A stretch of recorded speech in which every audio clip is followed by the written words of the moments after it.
Mutta nyt otettiin vähän vapauksia tähän temppuun, kun meillä nyt esteloikkarilla ei ole kenkiä jalassa. Mutta raketin kanssa nyt suoritettiin se estehyppy ilman satulaa ja suitsia kuitenkin. Ja vähän hyppynoutona myöskin. Niille, jotka ei tiedä mitä tässä olisi pitänyt tehdä, niin tosiaan olisi pitänyt tehdä joku hurja temppu hevosen selässä. Ilman satulaa ja ainakin ilman satulaa. Meillä oli nyt tämmönen temppu.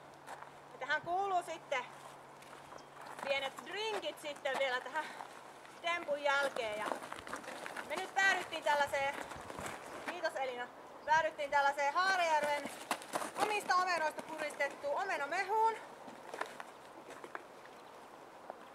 Kun meillä on näitä alaikäisiäkin tässä mukana, niin joo. Ja aha, rakettiakin. Tuosta meidän rakettillekin antaa juomaan. Ja minä haastasin sitten tähän hommaan seuraavat henkilöt, eli Jenni Sairasen, sitten tuon Kimmo Sairasen. Kuka se kolmas vielä olikaan? Tuopas raketille mehua tässä välissä, katsotaan juopuuko tässä. Hyvin kelpaa. Jee. Hienosti. No, kolmas henkilö nyt unohtui, mutta nämä kaksi henkilöä niin varmaan meille tekee jotkut hauskat temput vielä. Kiitos vielä Liisalle haasteesta.